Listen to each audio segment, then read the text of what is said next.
بسم الله الرحمن الرحیم.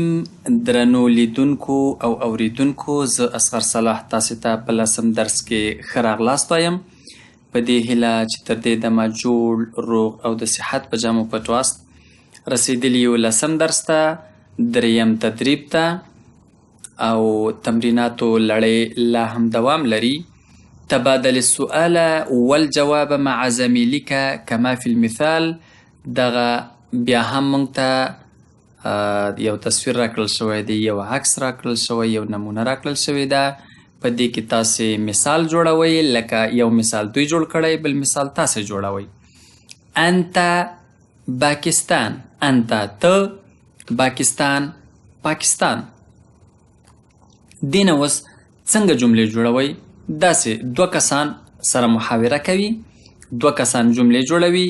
یو ورته وایي انت، یعنی ته پاکستان د پاکستان، ته د کوم ځای، بل ورته وایي د انت چې دی دې نه داسې جمله جوړوي چې ته د کوم ځای څخه یې، بل ورته وایي زه د پاکستان څخه یم.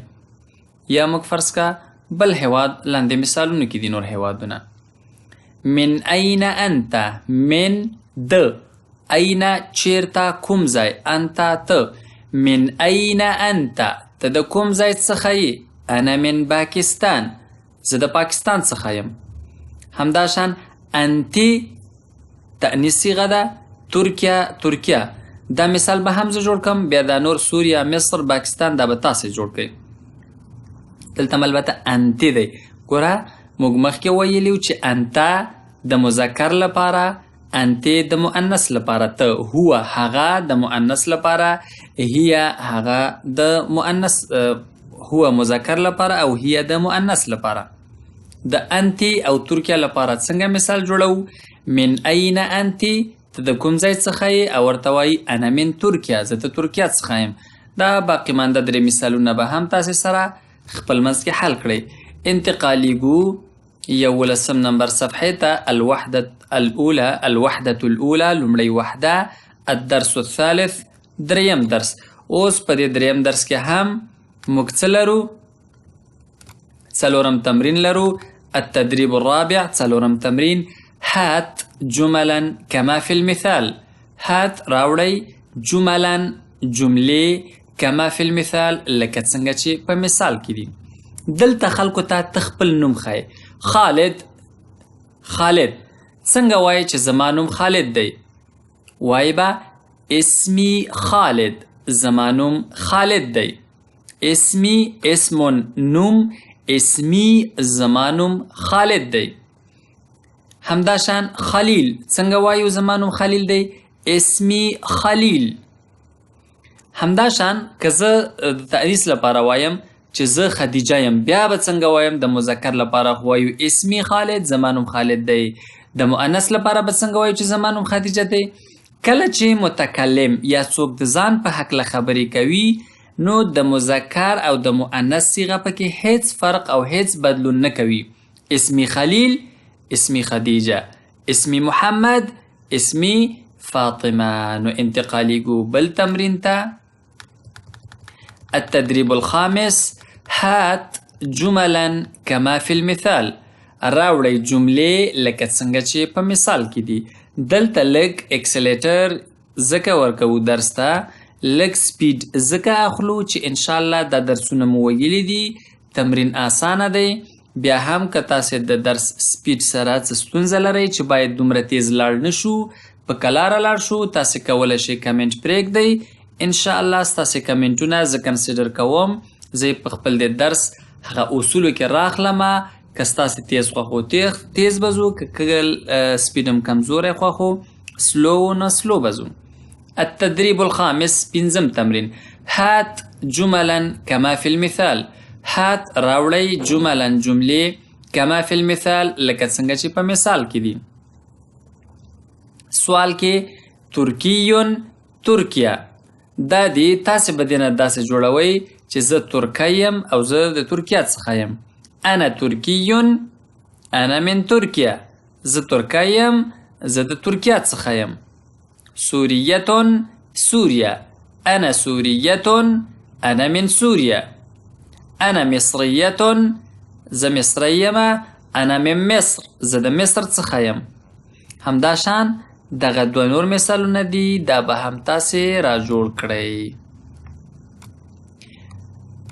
او بل درس دی موږ سره ملخص التراکیب. راځو دې درس کې په ملخص التراکیب کې څه دی؟ هماغه جوړښتونه دي. نن یې دلته لږ ترتیب سره وایو. دغه جوړښتونه چې موږ څومره لوستي دي، موږ مخکې وویل چې دا څنګه ویلی شو چې ته فلانکی یې، زه فلانکی یم، هغه فلانکی دی، هغه فلانکی ده. عربي کې دغه د صیغې د تأنیث و تذکیر لپاره ډېرې زیاتې مهمې دي په نحوي جوړښتونو کې. راځو. انا زه، انت ته، هو هغه. انا زه، انا طالب، انا مدرس، انا طبيب. البته د ټول د تذکیر صيغه استعمالیږي. انا زه، انت ته، هو هغه مذکر لپاره. نو دا ټول ورسره ولګوه. انا طالب، انا مدرس، زه ښوونکی یم. انا طبيب، زه ډاکټر یم. انا مصري، زه مصری یم. انا ترکی، زه ترکی یم. انا سوری، زه سوریایی یم. انت مذکر لپاره ده. ګوره دلته موږ سره هم نمونه یا اسمونه ټول د مذکر دي. انت طالب، انت مدرس، انت طبيب. همداشان هو هغه مذکر، هو طبيب هغه ډاکټر دی، هو مصري، هو ترکی هغه ترکی دی. راځو په دویم نمبر جدول کې. جدول په عربي کې ټیبل ته وایي. کله چې موږ په داسې ټیبل ولرو، انګلیش کې ورته ټیبل وایي، او فکر کوم پښتو کې ورته څه وایي نه پوهېږم. په هر صورت جدول ورته پښتو کې هم وایي. که تاسې د جدول لپاره د پښتو کوم نوم زده وي، کمنټ کې ولیکئ، زه به هم تاسې نه زده کړم. په دویم جدول کې انا زه، انتی ته مؤنث، هي هغه. انا زه د مذکر لپاره هم د مؤنث لپاره هم زه دواړه یو شی دي. خطاب لپاره ته، انت مذکر، انتی مؤنث. د هغه لپاره هو مذکر، هي هغه مؤنث. انا طالبة، زه زده کوونکی یم. انا مدرسة، زه ښوونکی یم. انت طبيبة، ته ډاکټره یې، د مؤنث صیغه ده. انت مصریة، ته مصری یې. هي ترکیة، هغه ترکی ده. هي سوریة، هغه سوریایی ده.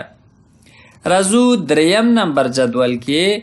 په دریم نمبر جدول کې موږ من این، د کوم ځای څخه، انت ته یې. من این انتی، ته د کوم ځای څخه یې. البته که مؤنث یې، زه چې چا سره خبرې کوم، که هغه مذکر وي او ورته وایم د کوم ځای څخه یې، ورته وایم من این انت. که ښځه وي ورته وایم من این انتی. که د هغه خبره کوم چې هغه د کوم ځای څخه دی او مذکر وي، من این هو، هغه د کوم ځای څخه دی. که مؤنث وي، من این هي، هغه د کوم ځای څخه ده. من این انا، زه د کوم ځای څخه یم. که مذکر وي که مؤنث متکلم، همدا یوه صیغه استعمالوي. د دې په جواب کې څه وایو؟ انا من پاکستان، زه د پاکستان څخه یم. انت من ترکیه، ته د ترکیه څخه یې. که مؤنث وي، انتی من ترکیه، ته د ترکیه څخه یې. هو که مذکر وي، من مصر، هغه د مصر څخه دی. او که مؤنث وي، هي من ترکیه، هغه د ترکیه څخه ده او د سوریه.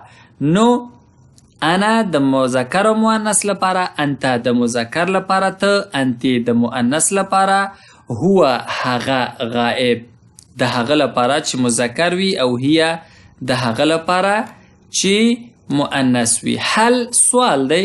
آیا انت ته که مذکر وي، انتی ته که مؤنث وي. هل آیا انت ته پاکستانیون، آیا ته پاکستانی؟ هل انت ترکیون، آیا ته ترکی؟ هل انت مصریون، آیا ته مصری؟ هل انت سوریون، آیا ته سوریایی؟ د مذکر لپاره انت، او که چیرته مؤنث وي، هل انت پاکستانیتون، آیا ته پاکستانی؟ هل انت ترکیتون، آیا ته ترکی؟ هل انت مصریتون؟ آیا ته مصری؟ نو د مذکر لپاره آیا ته یې، هل انت. د مؤنث لپاره هل انتی. شپږم جدول ته انتقالیږو.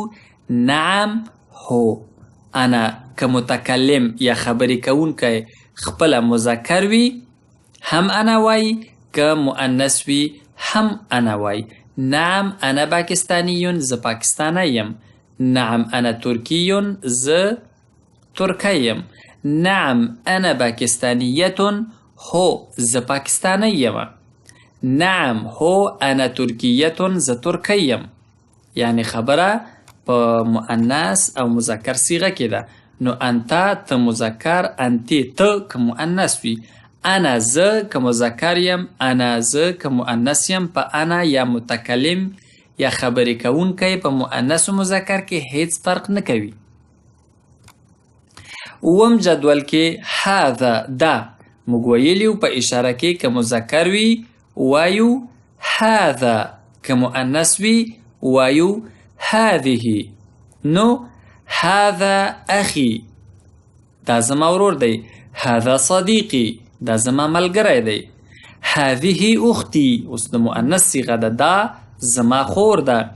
هذه صديقتي، دا زما ملګری ده. اتم جدول کې ګورو اسمي، اسم نوم، اسمي زما نوم. کتاب کتاب، کتابي زما کتاب. د اخر کې یا ورسره د متکلم ده کله چې ځان ته ملکیت ثابتوم یا یو شي ته اشاره کوم چې زما. اسمي زما نوم خالد، خالد دی. اسمي خوله، زما نوم خوله دی. اسمي خلیل، زما نوم خلیل دی. اسمي خدیجه، زما نوم خدیجه دی. نو په دغه درسونو کې موږ نحوي جوړښت ولوسته. یوه لنډه اشاره هم دغه نحوي جوړښت ته بیا کوو.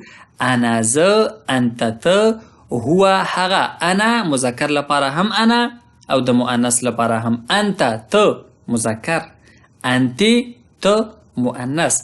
هو هغه که چېرته نارینه وي. هي هغه که چېرته ښځینه وي.